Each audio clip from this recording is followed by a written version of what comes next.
Hey, thank you so much for joining us here for Lost and Found Gospel Vinyl. I am so honored to have a special guest with me today to talk about gospel vinyls. Tracy Coward was born in and raised in Vanceboro, North Carolina, and she credits her parents, Reverend John and Nancy Coward, for raising her in church and teaching her how to play the piano, the bass guitar, and to sing harmony. Tracy went to East Carolina University, where she majored in elementary education, and she's put it to good use because she works as a daycare worker, or has worked as a daycare worker and a preschool teacher since 2005. She is a blood-bought child of God through the saving grace of Jesus Christ. She wrote her first song at 15 years old, the same year that she was born again.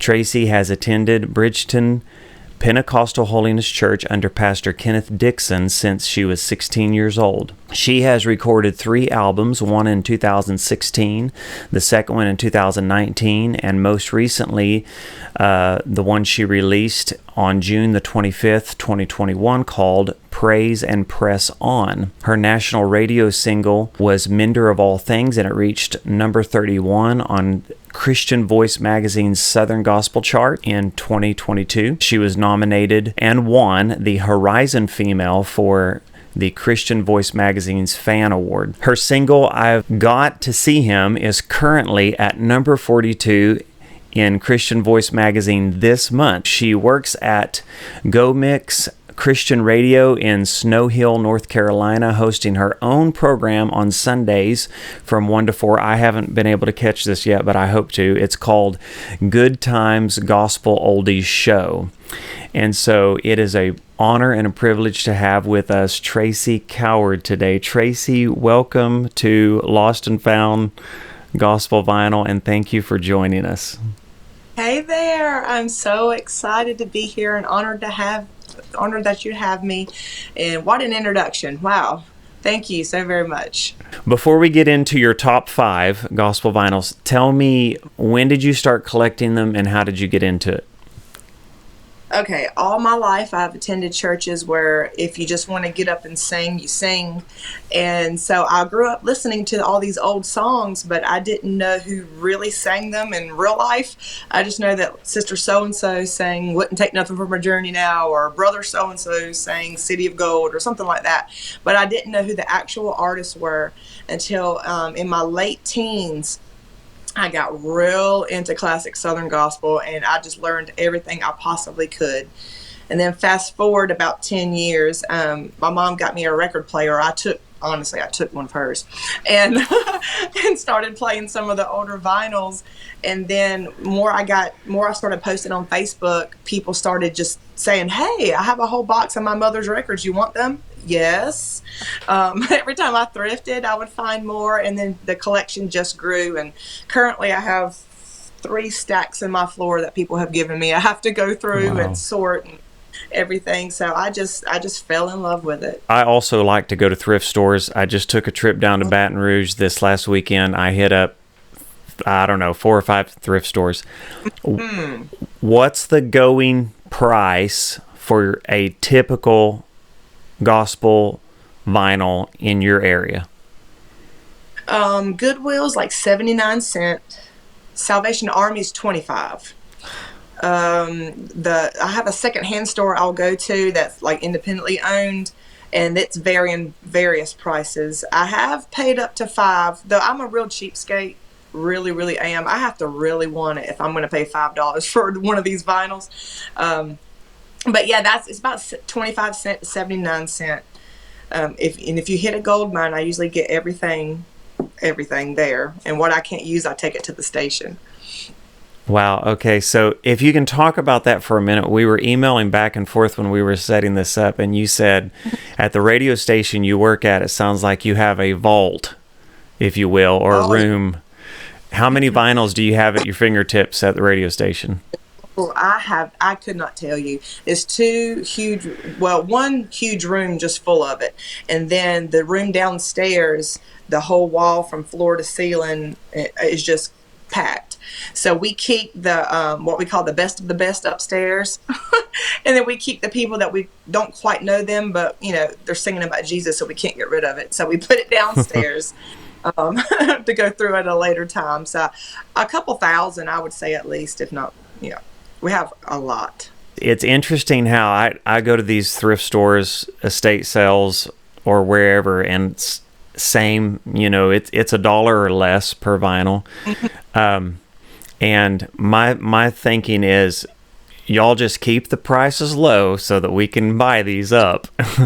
Right. Because everyone else is selling, like country and rock and jazz and, prog rock or whatever the genres are at $14, $22, $50, $100. So I'm like, just keep the gospel low. The variety of gospel vinyls, I would say, is as vast as secular music. And one of the reasons that I started collecting them over 20 years ago is because I enjoyed the connections and the stories on the back of the sleeves. Oh, yes. I love the information. Like, I do the oldies show, and I always do fun facts throughout the show.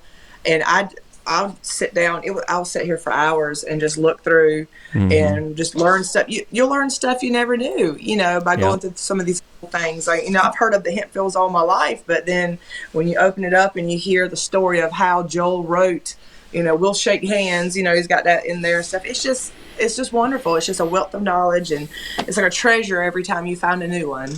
Wow. Well, let's get into that. Okay, so your first one is... My number 5 pick that I have is Teddy Huffman and the Gems. Okay. Sold out. Now, The reason I put them up there is because these men can just flat sing. Black gospel is one of my absolute favorites because they just rear back and let it rip. But what they do, particularly on this album, is they have taken, other famous Southern gospel songs and put their spin on it. And to be honest, I like their versions better, such as John the Revelator. Let's see, Wait Till You See My Brand New Home, and then the Rambo's Just in Time. So it's just out of this world. If you've never heard it, pull it out, listen at it. They just kill it, and I love it so very much. Yeah, this is one of the albums that I don't think I have this one. At least I don't have it in my... Okay, so I have... I'm sure you can relate to this. I have 2 classifications of gospel albums. Those that I know I have and I've cataloged and I've put in order, and those that I still have in the to be filed. And so... Exactly. And so unless this is in my to be filed, I don't have it. But I understand that this album was recorded in 1977 by Canaan Records. And you mentioned track B3, Just in Time, written by Dottie Rambo. Yes. One of the things I didn't know about this group is that the Southern gospel classic Gone, that was penned by the Kingsmen, but it was this group that made it popular. Yes. Isn't that wild? Yeah, I didn't know that. Of it, and I never thought that theirs was the original, so that's a fun fact. Okay, so what's your next one? What's your number 4? Okay, my number 4 is the Hemphills One Live Family. Okay, I got that one. I'm a family group person. I do like quartets to an extent, but I like the old ones. Yeah. This one, I lost my mother back in 2019, or the end of 2018. And I put this record on, and I heard We'll Shake Hands in a Land, and I heard that testimony again. I came all to pieces. I just came all to pieces. It just blessed my heart so good. And of course, just the Hempfills can sing, period. End of sentence. This one's got I Came on Business for the King, I'll Soon Be Gone. It's just so many great songs, but that one, We'll Shake Hands, just really touched my hearts and raised this on up in the standings for me. It's one of my favorites. Well, I had read about your mom passing in your bio, and I'm sorry to hear about that. And I'm thankful to know that this is one of the tracks that really the Lord used to really encourage you, it sounds like, during that dark and challenging time.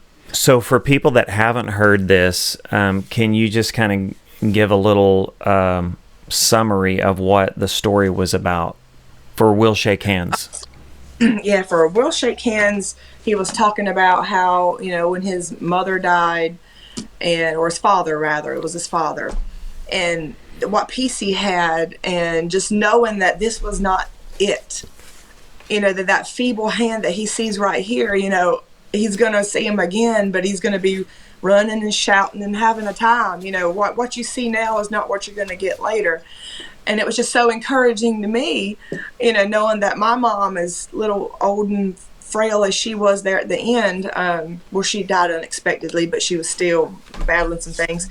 But it just is so wonderful to know that one of these days, she's good. I'm going to see her unlike she was here in that new body. And it just resonated with me so very much. So I picked it up and started singing it in church and concerts and whatever. It just touched me so good. Joel Hempfield can write a song, and also he has that distinctive voice. Like, I can be listening to in any kind of like variety vinyl or the radio, Southern Gospel radio or whatever, and his voice can come on, and it's so recognizable. It has such a unique tone to it. So you're number 3, I think, is where we're at. All right. Mr. F.C. Barnes and Miss Janice Brown. Let's see. When it rains, it pours. Okay. You just cannot get beyond F.C. Barnes and Janice. Okay. So growing up in my house, my parents played an assortment of gospel music. It wasn't just strictly just the Southern gospel. We had bluegrass gospel. We had, black gospel. We had everything.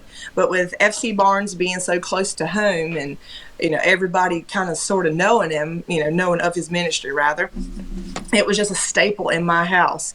And when they would rear back and sing, when it rains, it pours. Oh my gosh. And God's taking care of it all. The Lord will fix it for me. It's just, there's so many. So Wow. What do we say about albums now? There's no skips. Oh, yeah. You can play it all the way through and it's going to be a blessing top to bottom. Good That's stuff. great.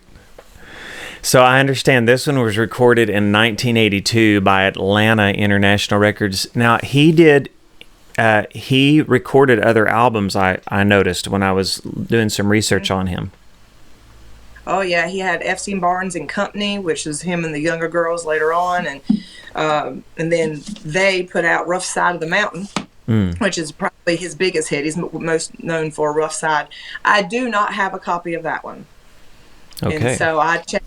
Yeah, so I look around, and that's on my little bucket list of albums to grab a hold of is Rough Side of the Mountain. I got this in a free box of records that somebody said, if you'll just come pick it up, you can have it. I had to drive like an hour and a half from my house, but I had friends in that area, so I was like, I'll just make a whole day of it. When I got it home and this one was in it, I almost had a conniption because this is my favorite family group of all time, the Hinsons, The Lighthouse. Yep. It's like the most recognizable Southern gospel song ever written. Did you know that it was written on toilet paper? No. Yes, here's the story. Okay, so the Hinsons would open up for the Goodmans a lot when they were in their area, and the Good finally, Vestal, I believe how the story goes, told them, you have to stop singing our songs before we come out. Because the Hinsons starting out, they didn't have their own songs. Kenny and Ronnie weren't writing yet, so they would just sing Goodman stuff, but you can't do that when the Goodmans are about to come out. So Vestal was like, you have to stop singing our stuff. Go find y'all some material. You're talented. Go find you something. And so that Ronnie went down into the basement of the church where they were at to the bathroom, pulled out the toilet paper and he wrote the entirety of The Lighthouse on that toilet paper. Wow. And that said, went back upstairs and said, hey, I got us a song. Kenny didn't like it to start with. He didn't like it. So he had to wear on him for a minute. But when they sang it for the first time, the place come unglued. and Wow. a hit. So if you didn't know that, now you do. That is an interesting story about him writing it on toilet paper and Vestal giving him a hard time. For sure. Could you imagine writing one of the biggest hits of all time on toilet paper? I've just completed writing for my 4th album, and so here's all like the random sheets of paper. Anything I can grab once it hits, I just start writing on it. So I can relate, but I've never written on toilet paper. Have you met any of the Hinsons or the previous groups that we've talked about? Oh no!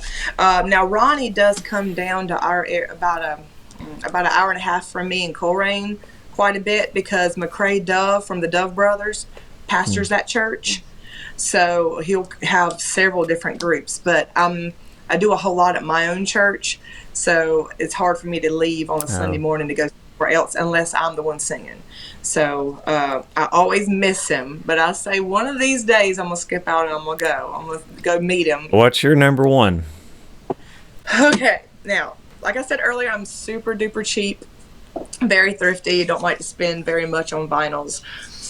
But this was a huge exception, because this particular lady is my favorite singer of all time and one of the best Southern gospel groups in my opinion.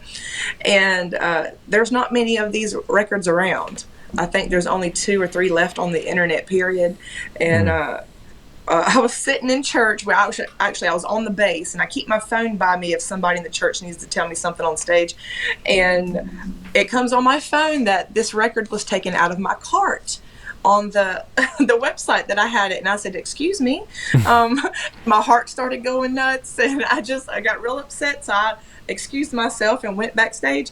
And I thought I had missed out on this. And I said, "Lord, if you don't let this person buy this record, I'm buying it.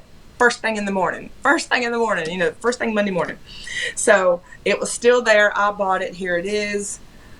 Priscilla McGruder, bless his holy name. Well, really, Priscilla McDonald. Okay. Yeah. But, Priscilla McGruder. Oh my goodness. I just love it to pieces. Yeah, it was way more than $1, but it was worth it to me. It's just phenomenal, top to bottom. Just no skips. Wow. Just rears back and lets her go. No, another wonderful thing about just vinyls in general, there was no auto tune, there was no autocorrect, there was none of that we have today.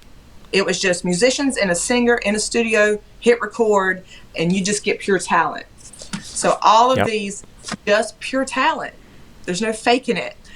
And you can just tell it. Oh my gosh, I was one happy camper when this thing came in, and now I made a vinyl video about that. I saw that. Yeah, I saw that, and I would encourage people to go check your YouTube channel out, where you talk about that and others too. So on this particular vinyl, is the title track your favorite song, "Bless His Holy Name"? No, my favorite on this one is "I Can't Complain." Okay. Or I won't complain. How did she put it up here? Let's see. In His presence, bless His holy name. God is so good to me.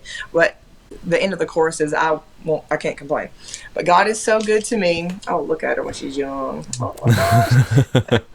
I just love it. Oh, it's got plastic on it. But it's just, and I'd actually, Radio Pentecost, some Facebook page or whatever, posted a video of her singing this around this time period, because she still had the hair like that. She's just killing it, sitting on the piano and just going at it. And I said, oh my goodness, I have never seen Priscilla McGruder like this. I have got to find more.